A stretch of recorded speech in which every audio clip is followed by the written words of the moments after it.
Welcome, everyone. I'm Lindsay Madison. I'm with the Fort Scott Area Chamber of Commerce, and Leslie is here with the Chamber as well. We thank you all for coming today and taking time out of your days and spending your lunch with us to be more engaged and informed on happenings in Fort Scott and Bourbon County. Started these a couple of years ago through the work of our board as a way to keep citizens informed kind of outside of the normal commission meetings and school board meetings and things, and more of kind of an informal setting for them to give you an update, and then we will have time for question and answer at the end. So if you have any questions, jot them down, and you will have time to ask those as we wrap up. So I would like to recognize our Chamber champion members on your tables. If you'll take a look, we have a lot of members who support the Chamber at a more premium level throughout the year, and we like to always recognize those. And then we have about 400 members of the Chamber overall, and we appreciate every one of them because we would not exist without our members and the fundraisers we do, so we appreciate your support. A few upcoming Chamber events I just wanted to highlight. We will have our Downtown Fall Fest is now going to be Thursday, September 18th, 5 to 8. It was going to be the 5th, but it's been moved because there was a concert that night sponsored by the city, but with the Chiefs and Tigers game starting that night and giving everybody an opportunity to watch those, that was postponed, so we're moving our Fall Fest to the 18th, so come out and support local and downtown. Townwide garage sale, September 19th and 20th. We're going to have an election candidate forum for the election. That will be Wednesday, October 22nd at the Ellis Fine Arts Center. Doors will open at 5:30. The forum will be at 6. Any questions you have, you can submit to the Chamber by 8 a.m. that Monday morning, because you can submit them online or call us or stop by if you have them written down. So candidate forum Wednesday, October 22nd. And then there are many additional events happening in Fort Scott. So I just encourage you to check out our community calendar on our website. You can subscribe at the bottom of our website if you don't currently get our emails. And stay tuned. We're also working on the new table tents that go in all the restaurants, hotels, and medical offices and things. So if you're involved with an organization and having any events in September or October, we would need those this week to be included on those table tents. So thank you again all for being engaged and coming, and those joining us on Facebook Live. So at this time, I'm going to turn it over to Deb McKinney. She was our chairman of the board last year and filling in for our chair, Colleen Quick, today, who had another obligation, but she's going to take it from here as our moderator. Just wanted to say thank you all for coming. We're so excited. Each and every one of you are important, and you are all why we live here in Fort Scott. A big thank you to our panelists, and we thank you for your time. We know you're busy, each and every one of you. If you would please bow your head and join me in a moment of prayer, and then we will do the flag salute next.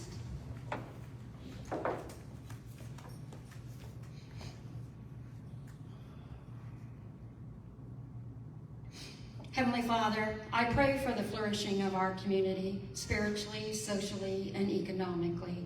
May we work together to create a place where all are valued, where justice and righteousness prevail, and where the needs of the most vulnerable are met. I pray for those who are in the positions of leadership within our community. Grant them wisdom, discernment, and humility as they serve the needs of the people. May they be guided by your truth and by your love. Finally, Lord, I thank you for the gift of community and for the bonds of love and fellowship that unite us. Help us to be instruments of your peace, shining your light and spreading your love wherever we go. Amen. If you would join me now for the Pledge of Allegiance. I pledge allegiance to the flag of the United States of America and to the republic for which it stands, one nation, under God, indivisible, with liberty and justice for all. I did did neglect to, we usually recognize any state or federal officials with us, but we have Jacob representing Derek Schmidt's office, if you want to introduce yourself real quickly. I'm Jacob Crawford with Connection Schmidt's office, based out of Pittsburgh. I have business cards if you have any questions after. I'll stay around. We handle cases with departments of all your federal agencies, so if there's anybody who knows has any issues, let me know. So, thank you. We also have weekly chamber coffees at 8, and if any of you want to join us, John Korn, one of our board members, did our Radio Compass program Tuesday and said he made sure to invite the whole community to the coffee this week because Skitch is hosting, and he wants Skitch to everybody to have a free breakfast on Skitch. So 8 o'clock tomorrow at Aunt Toadie's, so come join us. Skitch is by. 3 words we won't hear very often. One donut hole for everyone. Okay, do you guys have a specific order that you want to go in, or we're going to start down here with Brad? We're so excited to have each and every one of our panelists again. We have Brad Matkin with the City of Fort Scott, Mika Milburn-Kee, is that how that's? Mika Milburn, Patty Love from the Treasurer's Office, Terry Mayfield is in for USD 234, and Dr. Jack Welch from the Fort Scott Community College. Welcome. So Brad, if you take about 10 or 15 minutes and visit with us about the city. Okay, good afternoon. Thank you for everybody coming. I think this is one of the biggest crowds, and I appreciate it. Let's go over a few things. We've got a lot of things going on within the city, a lot of activities, a lot of events, but a lot of work also. And I'll go through a little bit of everything. First thing I wanted to talk about was Memorial Hall. It is 100th anniversary of Memorial Hall this year, and we are having a celebration on the 5th at 11:30. It'll be at Memorial Hall. There'll be a lot of speakers, a lot of veterans. It'll be a good time. The high school is coming to play music for that day, so if you can take a longer lunch break, please join us to celebrate the beautiful Memorial Hall. We do have a very special announcement to make on that day about Memorial Hall, but it's 11 o'clock at Memorial Hall, 100th anniversary celebration. Let's go right into some street work progress that we've got. If you drive down Eddy Street, you can tell it's been under construction for about the last month and a half, 45 days. We are in the middle of just putting the new water line in that's going from 10th to 8th. We are stopping at the 8th Street intersection on that, and I'll go into a little bit of something else after that. But after we're done inserting the water line, we'll get that all hooked up, and then we'll be starting on the road. And I can tell you they've already started on the road from 9th to 10th, and we'll be asphalting that within the next, I hope, month. And we'll get going on that because it is an inconvenience for at least one of the residents that live there, and that's my wife. So, so I will continue posting on Facebook road closures because St. Mary's School is right there, but the buses have done a great job of going around that area. A really good news that we're having is we are going to start milling in the 2nd and 3rd of September, Lee Circle Drive and Crescent Drive. We weren't going to do Crescent Drive this year, but just for the milling company to come in and do Lee Circle Drive, it was going to cost $62,000, and we decided let's add Crescent Drive, and they're charging us $65,000. So I said, well, it's kind of crazy just to not add that street also, and it's been neglected for many years. So we promised that, and we decided, let's go ahead and get that done. After the milling, then we will go up and clean it up and then do an overlay of asphalt on that road. So to finish off our street program for this year, we will mill and overlay Lee Circle Drive and Crescent Drive, and we are going to overlay with asphalt Little Street from Emmert to the end of the road, and then Bar B Street from Emmert to the end of the road. A lot of people say, why are you worried about those little streets? Well, those are citizens also. and there's a lot of houses on those roads, and those roads are deteriorating. So they need to get something taken care of. So we are going to overlay them. Plus that gives our guys additional practice on the overlay process. And we are doing all that in-house except for the milling. And next year we are going after a milling machine for our own. With additional things for our street department, our public works department, we will be continuing the pothole patch. We've got plenty of those. So we'll be doing a lot of pothole patching. The brick crew is out in force working on brick holes. Most of them are utility cuts from either the city of Fort Scott in the past or from utility companies that come into Fort Scott. Want to talk to you about our public works crew. We've really boosted up the public works crew over the last 4 years. When I came in as HR 4 years ago, we had probably a maximum of 6 people in our public works crew, on our public works crew. You can't do much work with 6 people, so we decided we were going to boost up the crews, and now we've got, this is how we do it. This is how we're getting as much done as we can. We break up with 2 project crews with 3 guys on each of those crews, so that's 6 total members.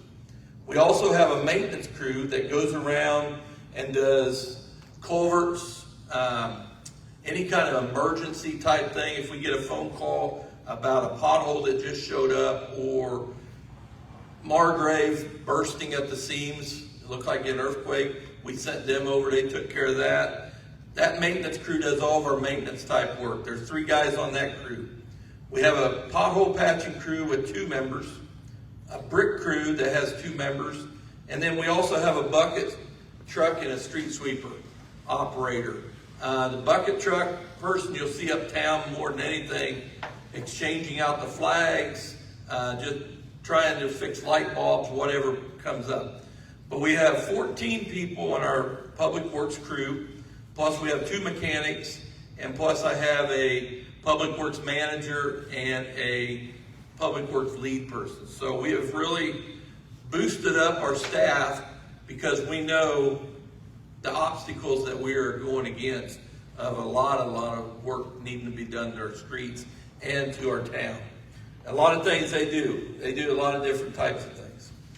So let's talk about a big topic is the Moody building.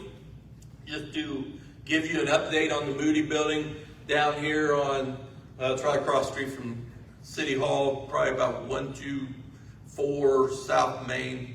I continue to talk to the owner of that building because it's in bad shape, not going to sugarcoat it. We had a gas leak in that building a couple weeks ago. We did not realize the gas and the electric was still on. That is the property owner's responsibility to shut that off. They did not. And it was a furnace that was up on the ceiling fell and cut the gas line. So a lot of people thought it was different reason, thought there was foul play. There's no foul play. It was strictly an accident that happened. And once we got, actually a couple of our city guys walked up here to get a drink on their break and came back to City Hall and smelt the gas. Luckily they did, because when the fire department got there, it was up to a very, very dangerous explosive rate of gas. So we immediately shut the gas line off. The gas company came, took care of that problem, and we opened up the building to get the gas smell out of there, and plus the electric is now off. So we do continue to work with the owner, but the patience is wearing thin, that we know we have to get something done with this building one way or the other. Not only is it an eyesore, but it is becoming a dangerous deal for our citizens downtown. So we are continuing to work on that. Let's see. Water. We've had some very good luck with our rains, but our river is down. It's down to around 9'6". So we've talked to the rural water department to get Cedar Creek, the valve open at Cedar Creek. They've opened up very little bit to get us a little bit more water. Hopefully in the next couple days we're going to get a couple inches of rain. It takes, I didn't know this till yesterday, it takes 4 days from water to get from Cedar Creek to Gun Park. So once we opened it, it'll take 4 days, and we didn't want it to get too far down, so we decided to go ahead and open it just in case we don't get the rain. But we are in very good shape right now with our water supplies. Last year at this time, Cedar Creek was open wide open. This time, this is the first time we've had to open up all year. So we are very, very fortunate. We're not going to have to open up Rock Creek unless we go another year without rain, and that's hopefully not going to happen. So good news on that front. Here's an issue that I was talking about with Eddy Street. If you live from the 600 block to the 800 block, you may be experiencing dirty water. I have had phone calls about that. We are working on that. We can't do much with it right now, but we will have to do another major water pipe repair going from 7th Street to St. Mary Street, which is about 7.5 block, I would say. That's going to be a total tear up the road, put a new pipeline in there, and then redo all the services. Unfortunately, that, as everybody knows, that street is brick also. So there'll be a lot more bricks that we'll have to tear out of the road, and then we'll have to figure out how we're going to put them back. But that is something that we must do, and that is an issue that we have all over town. That's not just located just in one spot. We have a lot of problems with our infrastructure, but I do want to make sure everybody knows it didn't start overnight. It didn't happen overnight. I worked here in 89 and 90, and we were having water leaks back then, and I hate to say it, our pipes weren't very good back then either. I think that's probably why I drink bottled water a lot, but working on water lines, you see a lot of stuff. So we are working hard. We're going out for grants to where we can do a bigger chunk of the water lines and the sewer lines. I think if you fix a road, you ought to fix what's underneath the road, because if you don't, you're going to be tearing up your road eventually. That's why we're doing what we're doing on Eddy Street, and that's what we will do with this part of Eddy also. And Deb, if I get close to whatever time you want to shut me off, please shut me off. Business reports.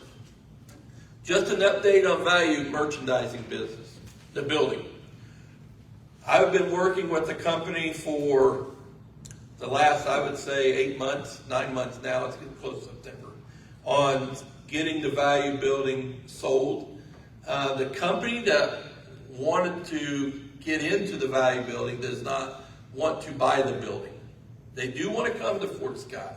And I apologize now. Unfortunately, I cannot say a name or give any specification. I'm not hiding nothing. Confidentially, I can't do that. They don't want to buy the building. They want to lease it. Value doesn't want to lease it, but we have found an investor to buy the building, and they will lease it to this company. So the wheels are in motion right now, and by late fourth quarter, we should be able to announce the business that's coming into that building. So that building is a lot bigger and a lot harder to sell than the Timken building.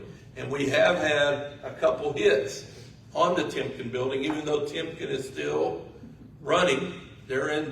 I heard that they're probably in shutdown mode the end of this month, and then they'll have maintenance moving everything out, and unfortunately, that business will be shutting down. We were in talks with a company from California that is interested in the Timken building, so hopefully we'll have good news to bring in the next couple weeks to a month. And thank you to Department of Commerce out of the state of Kansas for helping us get connected with that company from California. Here's some new businesses coming to town. If anybody's heard, we have a brewery coming to town over here on Wall Street. next to the liquor store. That's kind of convenient. Brewery and a liquor store next door to each other. We also have a body shop coming to town. It will be in the old Larry's Rogers body shop. This is not just a body shop. It's a pretty big business. They will employ right around 15 people. So it's going to be a major body shop. Mary Wyatt, who is my business development coordinator, is also working on getting a electric LLC company coming in. She's also working with a fast food Italian restaurant. That's kind of a new little twist on some things. And also a dialysis center is working on trying to get an IRB to come to Fort Scott. So we've got a lot of good things there. Plus we're working really hard on housing, trying to give incentives for developers to come to Fort Scott to build houses. So we are busy, but we do have some events to keep us having fun. This weekend, the Sons of American Legion's car show is going to be uptown in front of Brick Street Barbecue. They will be on Wall Street, or National from Wall. They might take up a little bit of that street all the way down to the end of Scooby's Plaza. So it's going to be a pretty big car show. They're telling me it's growing every day. So we'll see how many cars and trucks and motorcycles and kids' vehicles, which is kind of neat. And there will be music that night. Also, we've got Fort Fest coming up. That's Care to Share. We also have Almost Kiss coming up. Will be a Halloween party. If you've never seen Almost Kiss, I recommend it. It's the #1 Kiss tribute band in the United States. They've been here before, and no, I will not paint my face this year. I think we're going as another costume this year. That'll be October 25th, and we're hoping the weather will be good to where we can have that outside, because they do put on a really good fire show and electric, fire and sparklers and everything. So I'm hoping we can do it outside. Hopefully the weather's nice. Gordon Park celebrations in October, Pioneer Harvest festivals in October, and then Christmas on the Bricks. I can't believe we're already talking about that, but it is coming very soon, and we are excited about putting up our new Christmas tree that we bought for this year. So, how's my time? We good? You're doing great. I am out of breath. So, Okay. Thank you very much, and if you have questions, we'll let these guys go, and then you can ask. Thank you. Yes, thank you, Brad. City of Fort Scott. Now, we go next to Bourbon County Commissioners, and we welcome you and thank you for being here. Thank you. And thank you, Brad, for the time you spent. I'm going to keep it short, leave more time for questions. I want to thank Brad and the city commissioners for recently coming to an agreement with the county for 911. They saved all the taxpayers' money by doing this, because if the county had taken it, we would have spent more money because of our benefits and insurance. We're going to collaborate and work together more in the future. We've already talked about having a joint session in the first quarter of next year, and we're going to talk about asphalt and how we can help the city there. And we're just going to be really careful about duplicating services so we don't tax everybody twice. Nobody wants that. We are asphalting now, finally. We had some breakdowns at the county, but they've started asphalting. We're good to go. My notes are not near as long as Brad's here. So I want to thank a lot of community members for stepping up to help and offer their expertise. We've had a lot of that, just experts in our community that see things that we're going through and they reach out to help. And I love it. Keep it coming. I want to say thank you to the employees and all of the citizens of Bourbon County for sticking with us, and we're going through some changes. The boards and committees that we've recently started to form are so far very successful. I appreciate everybody that has signed up for those. There are more to come. So please, when you start hearing us talk about boards and committees, please think about offering your time and expertise to the county. There's a lot of moving parts to the county. We have your sheriff that does a good job, stays out of the eye the most he can, but if he wasn't here, you would know it, and you would all see it. So thank you to the sheriff, the clerk, She's got a big job right now. The deeds, we're making sure everybody can sell their properties and get them recorded. The treasurer, she's here to take your money. And of course our courts. And I want to tag on to Brad. He said he has some developers coming in, so I don't want you guys to forget about the NRP program. That's really good for revitalization and for new properties coming in. So don't forget to come ask questions about that if you don't already know about it. There's an election coming up. Please vote. It's very important. Your valuations, there's a lot of talk about valuations right now, and they're not done. They're not done catching up. We're still approximately 18% out to be where the state really wants us at, 90 to 110%. It won't be across the board equally. It'll be where it's needed in their program. And it's just something that, it's just how it works. And I'm gonna go ahead and yield the floor to Patty. She's gonna talk about the tax sale a little bit.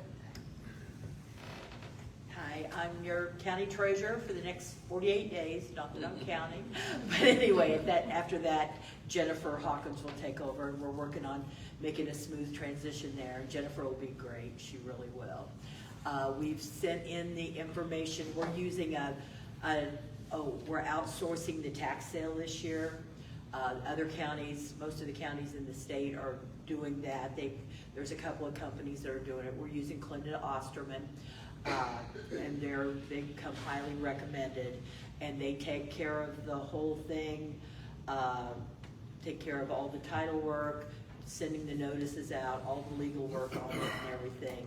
And I think it'll really help because we're behind on our tax sales. It kind of got put off from year to year in the past and everything. This company, very professional, we send them the information, they come in, they do it. They take their pay out of the profits of the tax sale and everything that. We've sent them the list. We're waiting to hear back when they will schedule that. But the only thing that worries me about it, and it's a good thing and it's a bad thing, in the past, we've had local people working on it, and I think people could pay and take it, pay a year, take it off, everything. Once it goes to this company, and it has gone there, after that they have to pay completely up to get it off of the tax sale. They can't just pay a year. So it's going to be hard on people at first because they're used to getting it taken off, but I hope people are aware of that and we can get it caught up. After that, we'll have one every year, just like clockwork, and I think it'll get some of our back taxes paid, and it'll put us in a much better situation. So Very good. Thank you. Thank you, Patty, and thank you, Mika. And now we go to Terry Mayfield, representing USD 234. Welcome, Terry. Thank you. Thank you to everybody that showed up today, and appreciate the invite from the Chamber to share things about USD 234. Thank you, Brad, Mike, and Patty, for your updates and sharing with us about the city and the county. Just to kind of explain a little bit here with, of course, back to school, things are not wrapping up, but we are getting going quickly. We had a smooth and successful start to the school year. We started on August 15th. When I took a look at our enrollment, we were just over 1,800 students on day one. Of course, the big day for us will be that September 20th count day. Just to kind of give you an idea, the preschool, we have 116 students enrolled there. Winfield Scott Elementary, 327 students, and that is our K through 2 building. Eugene Ware, 3rd through 5th grade, we have 365 students enrolled. The middle school, grades 6 through 8, 414 students enrolled. And at the high school, which of course is grade 9 through 12, we have 582 students enrolled. So we're kind of seeing a nice trend. If we can grow our enrollment, that's a positive direction for the district. Also wanted to share some new leadership roles within the district. Dr. Zach Johnson, who served as the middle school principal, has now moved over to the board office where he's serving this year as an assistant superintendent. And we had an opportunity to hire his replacement, that was DJ Brown, who was serving as a teacher within the building. So DJ is now our middle school principal. Then over at the high school, Scott Kimball left the district for another opportunity, so Assistant Principal Jeff Johnson is now the high school principal, and we've been able to bring in Josh Riggin from St. Mary's, who's now serving as the high school assistant principal. Just some other things, we're looking at some grant opportunities for our students and programs. Going to be working with the Patterson Foundation grant to look at some opportunities to expand our career technical education programs to enhance what we have in terms of equipment, materials, and supplies, as well as possibly expanding some of those programs. Also going to be working with the city, I believe, on a Safe Routes to School grant. This will be to construct some sidewalks around the school campuses, and this would be to help improve the safety for our students who walk to and from school on a daily basis. Of course, we wouldn't have started school if we didn't have a bunch of activities going on as well. It seems like that's kind of the precipice. School starts, and then all of a sudden we hit the ground running, and we've got activities going, and they're going nonstop, and we're getting ready to start, especially with our fall athletics. I know our teams are getting ready to have their preseason scrimmages or jamborees. Soccer held theirs last night. And then we've got our other teams doing the same. We have some new coaches in roles for our fall sports. Danny Larson is our new soccer coach. And we have about almost 30 kids participating in the soccer program. Jonathan Stark is the new varsity football coach. We have over 70 kids out for football this year. Chloe Witt is new to the district, and she is the head volleyball coach. About 35 girls playing volleyball. And then we have some of our veterans that are returning to their positions. Lynn Barr back as girls tennis coach, about 14 girls out for tennis. Tracy Bagina is cross country coach again and has about 14 or 15 kids running cross country. And I don't know about you, but if I had 14 or 15 kids that want to go out and run cross country, that's pretty dang good, because I just don't think going out and running several miles a day, just for the fun of it. So kudos to her and those kids. And then John Bars, this is more my speed, the girls golf coach now. I get behind something like that, and he's got 4 girls playing golf. Again, we've got some key dates coming up. All of our teams start their first actual competitions on the road. Soccer is at Pittsburgh on September 2nd. Football is at Paola on September 5th. Volleyball is at Anderson County on September 9th. Tennis team goes to Parsons on August 28th, so that's this Thursday. Cross country, they run September 4th at Anderson County, and then golf, they travel to Labette County on September 2nd. So at some point in time, we'll have some home contests. I'd really encourage you guys to come out and support our student athletes as they put in time and effort to represent the school district and the community just the same. I know there's been discussion on valuations and the mill levy and those type of things, and we're kind of that time of year where that there seems to be a lot of discussion in Bourbon County and Fort Scott. And Destry wanted me to make sure to share some information on the historical mill levy and where we are, as far as we're going to be seeing a slight decrease in our proposed mill levy. Last year it was 52.660. This year we're proposing 52.648, so not much of a decrease, but it is a slight decrease. And over the last 10 years, our trend has been, we've seen about a 1 mil decrease over the past 10 years. So while valuations may be going up, we are trying to maintain a constant levy to help out and provide as a little bit of relief as possible. As far as the levy breakdown for USD 234, our general levy is going to be 20 mils. The supplemental general levy is going to be 14.891 mils. Capital outlay will be 8 mils, and then the bond and interest mill levy will be 9.757 mils.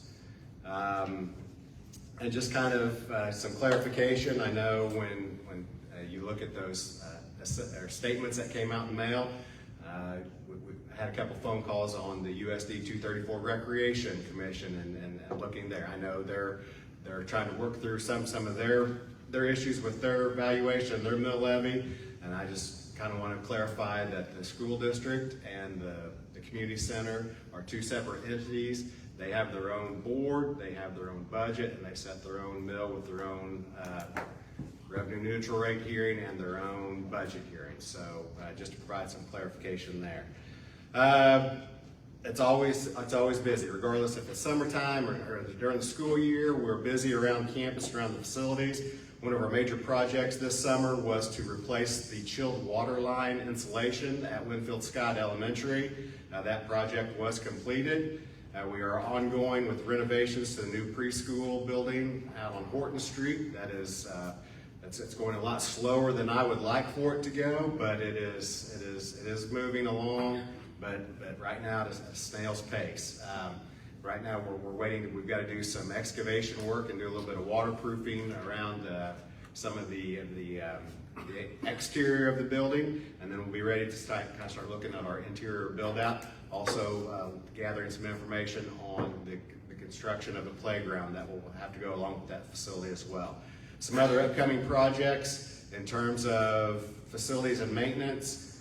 At the old middle school, we are in the process of installing a new heater for the gym area, and we have two rooftop units that need replaced at Winfield Scott, and we have two also that need replaced at Eugene Ware.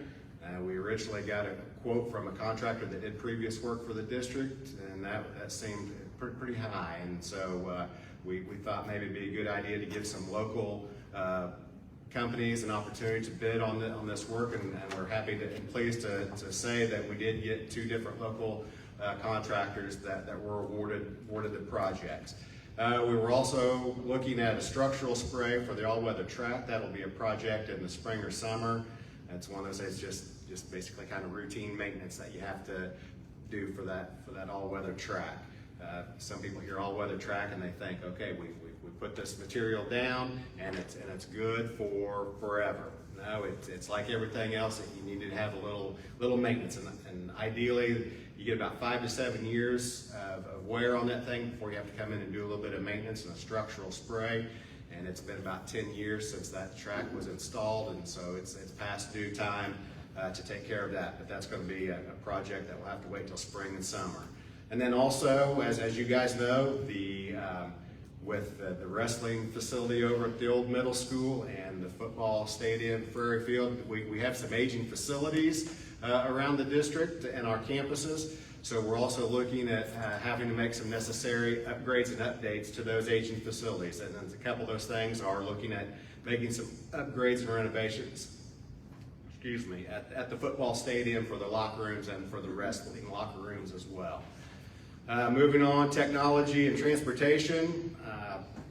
Several changes there. We've got a new device rotation. All of our incoming 3rd grade, 6th grade, and 9th grade students, we've purchased new devices for them, and they'll have those devices with them as they transition through that building. So each incoming group of 3rd graders, 6th graders, and 9th graders will get a device that will be good for them for that 3 or 4 years while they're in that building.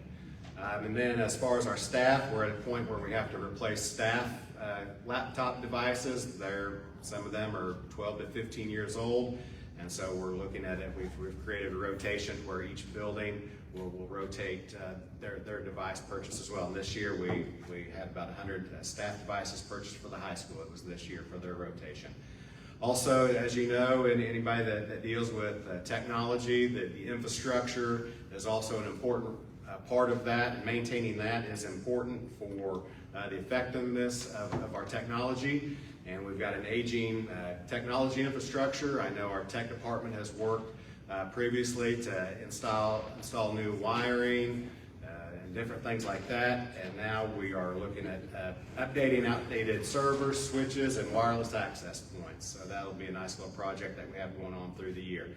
Transportation, we've got an aging everything's getting old and outdated, it seems like. So we are experiencing some challenges, but I feel we've got a good plan in place, and along with that comes transportation. And to help update that aging fleet, we've been able to purchase 2 buses and 2 vans to throw into that fleet rotation as well. And then we're just excited that, in the last few months, we've really been working with the city of Fort Scott and the community college to develop some partnerships between those entities as we look at different services that we provide and facilities that we provide, kind of looking at some opportunities to share those to where, as Mika mentioned, we're always looking for ways to try to share those services, those facilities, to provide some burden and some ease on our taxpayers. So appreciate the support that we have from our students, staff, and programs that we get from the community. And again, if you guys have any questions about anything with district-wise, I encourage you to reach out to Destry, myself, or Dr. Johnson at the board office. Our phone number there is 620-223-0800. If you have any questions, I'll be happy to answer them later. Thank you. Thank you, Mr. Mayfield. It's now time to present Dr. Jack Welch. We welcome you to the community, or back to the community, I should say, and he is from the Fort Scott Community College. All right, well, thank you very much, and thank you for the opportunity to come and speak with you and talk a little bit about Fort Scott Community College, my favorite subject. It's a great place to be. I've just got a few things that I'll start off with, though. I want to make sure I don't forget, because Taylor told me I better do it, or she's going to hit you over the head. Tonight at 6 o'clock, we've got a meet and greet with myself and our executive team. We'd like to invite you to come out at the LS building there on campus and come by. We've got some snacks, little things like that. Won't take long, but we've got a meet and greet, and we'd like to have all of our executive team meet everybody and talk to you. Also, Tuesday, September the 9th, the move for the mental health at the walking path. The event is from 5 to 7. And then on Saturday, October the 11th, there will be the Fall Kids Fair from 9 a.m. to 12 p.m., just from 9 to 12 that morning. More details on that will be given, but we want to invite everybody out to that. Any donations for the Community Relations Committee, the move for the mental health fund for students, are greatly appreciated, and Taylor will take those from you if you have any. So, with that being said, I just want to talk about a few things. One is I didn't get here until right after the 1st of July. So we've hit the ground running, and then there's a lot of goals, a lot of things that we've got to do. The most important thing is we've got to fulfill the strategic plan of our college, and we have a good strategic plan. That being said, the concern is to make sure that we serve our community. We also serve the outside community through what we call our service area. And we have a service area that goes all the way up to Paola, on the other side of Paola. And so it's from the line of Missouri all the way over to about Marmaton Valley and just kind of up through that way, kind of a big rectangle. We have 12 school districts, K through 12s, that are in that region. And we also have our service we call it our workforce training centers. So I'll talk about those here just for a second. So what you can do with your college is you can always check your number of credits, the credit hours that you have, and that's what we get paid on. The majority of our pay comes from that, from the state, and then of course our head count. And so you want to look at those benchmarks and see where you are and see how you compare year to year to year. And I'll come back to that here in a minute. But when we started at the 1st of July, came in just, boy, I mean to tell you, just right off the street and just hitting it, running, not knowing what was going on. Started trying to take some deep dives and learn about everything. And I want to assure you, I'm still doing that. It's taken a while, it takes a little bit of time to do that. But in doing that, we hired some people, and that's why I want to introduce them to you tonight. We hired Dr. Jim Chandler. Dr. Chandler had been recently hired before I got here, and I moved him to another position, which he's been very, very helpful in. He's a retired superintendent of schools from Missouri, and has been just a valuable helper. Along with that, we hired for our Vice President of Academic Affairs, Dr. Larry Guerrera. And Dr. Guerrera was actually a candidate for the president's job. Does a tremendous job, and we're so glad that he is here. He is leading us in our HLC accreditation right now. He's very experienced in that area, and that's something that is hitting our college this fall. That we're going to have an accreditation team come in and look at us, so we want to be prepared for that. And Larry is helping us get ready for that. Along with him, another vice president that we have who has been here, you might know her, is Vanessa Pointer. Vanessa is, I call her the rock star, because she does a tremendous job of being friendly to people coming on campus.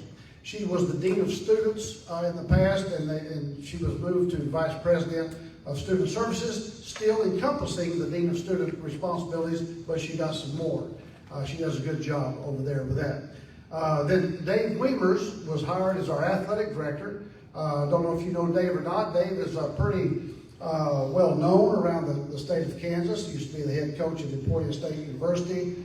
Coached down at Pittsburgh State for many years. Last year he was at Utah State. So they actually live down in the Frontenac area. So that was a good hire to get him. And he is here and already hit the ground running. And then Lindsay Hill, who is our director of the foundation, has also been given some extra duties in coordinating our grants and things like that. So y'all come out and meet those folks tonight. As we went out and started talking to the K through 12 districts, this is what I wanted to share with you a while ago about the numbers. Our numbers have been declining over the last few years.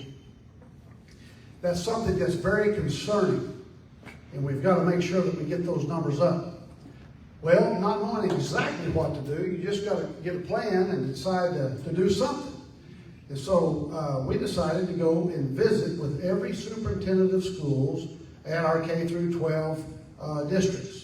And not only have we done that once, but we've hit several of them twice, and we've been in to see the principal and the counselor, and just automatically in 1 month we jumped up about 300 students.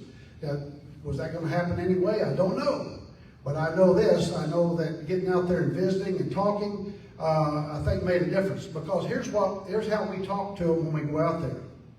What can we do to help you?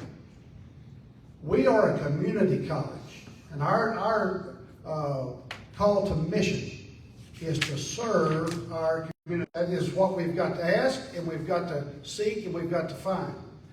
As we went up to Paola just early this week, on the way back, stopped by Osawatomie.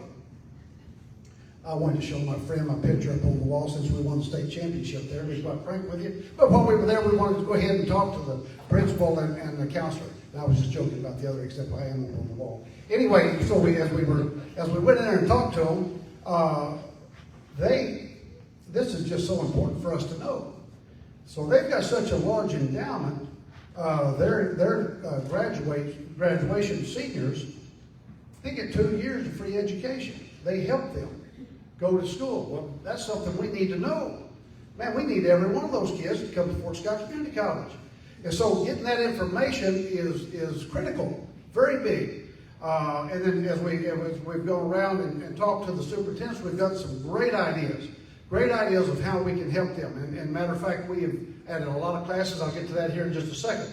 The second part of getting out was go to our workforce training centers and seeing what we could do to help our workforce folks.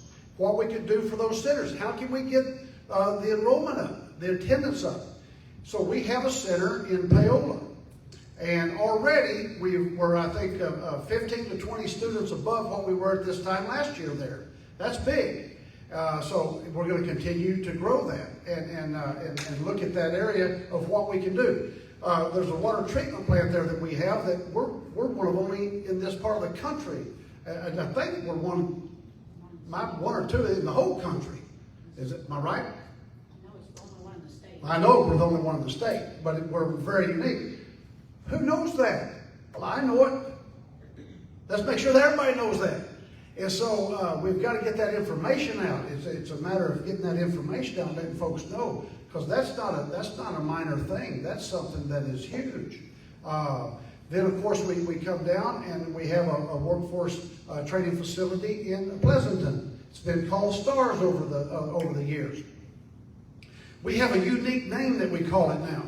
We call it Fort Scott Community College Workforce Training Center in Pleasanton. And I think they still have the star sign, which is fine. But the bottom line is that is our workforce training center over there. And it's busting at the seams. We've already had to add 2 more courses over there. It's much larger than it was last year, and it's growing. Then we come on down and we go down to the Harley-Davidson people in Frontenac, our building down there. It's full. It's full. It wasn't full this time last year. It's full this year. So we're excited about that. Then we on our campus, we have our workforce training. We have cosmetology. We have nursing. And we have John Deere right across the street. All of them are flourishing now where we've been, kind of struggling. So what we're looking to do with nursing, because it filled up, is to get another cohort group. So if we get another cohort group, it's going to grow great. Tonight at the meet and greet, you will hear more about that. As president, I've got like a tip of the iceberg on everything, trying to get into everything, and I don't have all the exact details. But Dr. Guerrero will be there tonight, and he can share with you in detail all the different courses. Because one of the things that we want to do is give opportunity. Now that seems easy to say, but you have to understand, across the country, people are struggling to get kids into school. Times are changing. That's why your VOTEC programs are busting at the seams in a lot of places. When a young person can go into a VOTEC school and get a certification, and within 2 or 3 years already making 6 figures, that's kind of changed the course of going to a 4-year college and just trying to get a BA or BS degree. You know what I'm saying? So we want to be able to do both as a community college. We also want to help that mother or father that's a little older to come back to school. So when we started off last week, kind of go along with what Mr. Mayfield said, our start of school was unbelievable. When I came in, I talked about, I think most of you know my background, so I have a lot of analogies about athletics, and I'll talk like that. Matter of fact, I got to share this with you. I guess sometimes I'll get off like Archie Bunker talking, and mess up, and we all know about AI, how AI will do things for you and those kind of things. My brother, when I got back, he said, "You didn't say A1, did you?" Chief of staff where I've been the last few years, I know people say, "Well, how do you do that?" I say, "Get you a little A1 steak sauce, pour on it." That's AI today. You go to AI, you get, and I said, I don't know if I slipped with that or not, because I've called it that way for so long. And so I came back and I asked some folks, I said, "Hey, when I was doing my interview, did I say A1? Yeah, you did." We all laughed about it.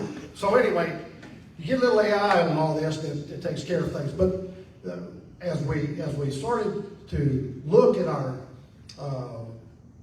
courses, what Dr. Guerrero wanted to do, which I think is extremely smart, is where a lot of colleges right now are they're cutting courses that have low enrollment.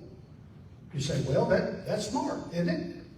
Well, you think with me here for a second.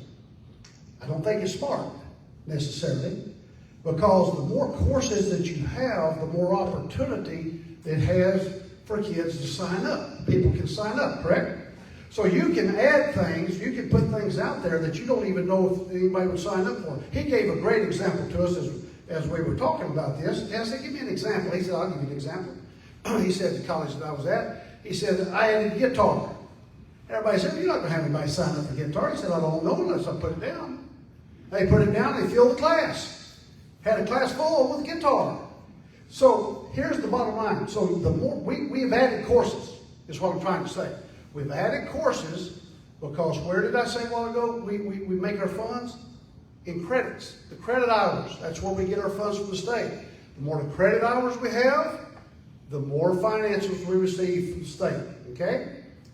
And I'll get another point here in a minute, goes along with that.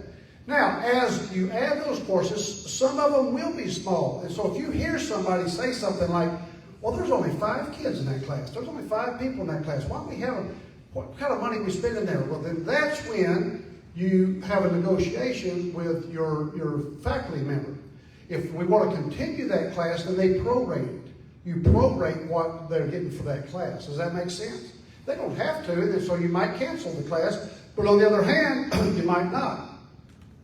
Sometimes you'll see that some of your tougher subjects like engineering and things like that will have a few on it, and you want to stay with it because you're also helping your community. Does that make sense? Hope it does. The other thing that you've got to look for is your head count, because your credit alignment will go right along with your head count. If you've got 10 people and you want to increase your course limit, you want to increase how many courses they're taking, the credit hours, then you try to talk them in, and instead of taking 12 hours, take 15. If you're taking 15, let's go, get 18. You know, you try to add something in there. Well, that'll finally get landlocked. I call it landlocked. You're going to landlock it because you can only go so far with so many people. So the next thing is we have to bring in more people. We've got to get more people here. Now, I'm not the sharpest tool in the shed, but I think you're going to get more people by going and talking to them. They're going to find them. They don't just walk in your door. So our admissions department has a tough assignment. Go, seek, and find. Because I believe that if you go and seek and find, great things will happen. You knock, that door will be open. And so just kind of like us going and visiting with the superintendent. So we are all recruiters. And I'll be talking to the staff and faculty today at 2 o'clock. And that's one of the things I'll be hitting on. We all are faculty people that's out recruiting. That being said, that first day of school that we had, this is where I call Vanessa Pointer and her staff superstars brought. They didn't have lines. People were in. They were onboarded fast, quick, smooth. I was walking through there. I was listening to people advise them, talk to them, get them where they needed to go. And then throughout the whole week, they had activities. It's a fun place to be right now at Fort Scott Community College. The atmosphere is great. So I use that analogy, sports analogy, of the word win. I talked earlier, I used some analogy. I say win. Well, immediately people want to put that back to athletics. I use it for like this. The W is welcoming. We're going to welcome people because it's about relationships, building those relationships. I'm telling you right now, I've never seen a group any better than what we have at Fort Scott Community College. As far as welcoming people, taking care of people, and helping people, the work is being done. The second letter, I, is innovation. I've tried to share with you here, we're trying to think innovatively. We're wanting to make sure that we're getting out. I had a meet and greet yesterday with workforce people. We're trying to get the most we can from information we can of our workforce people, of how we can help them and serve them. And same thing with our K through 12s. And then the last letter is N, for never accepting anything less than excellence. If we shoot for excellence, we've got a chance to hit it. We've got a chance to be good. It's kind of like I tell employees, hey, I'm asking you to do something great. I'd rather pull you down out of the stars than poke you in the tail to get you out of the chair. Go get her done. Go get her done. Go to the stars. Try to hit the moon. If we don't get to the star, we'll get to the moon. Let's go get it done. That's what Fort Scott Community College is doing right now. Probably giving up my time, so that's all. But we'll answer some questions. But thank you all for the opportunity to get to visit with you. Thank you, Dr. Jack Welch. Thank you all to all of our community members. And now we'll take a moment to see if we have any questions. I think he snuck in on me while we were making introductions, but you want to stand up and introduce yourself. So we have a state representative here and your federal back there that we introduced earlier. So if you need to twist their arms. Rick James, representative for our district here in Lacey and our Lynn County. So welcome. Thank you for letting me come. Thank you. Okay, thank you. All right, now it's question and answers. Is there anybody that has any questions to ask any of our panelists? Brad, this is for you. Back to the Moody building. Is there a plan from the owner as far going forward? What's he going to do? How much longer does the city get to give him before the building actually is unsalvageable? So that's a good word. I talked to him yesterday, and they are interested in selling.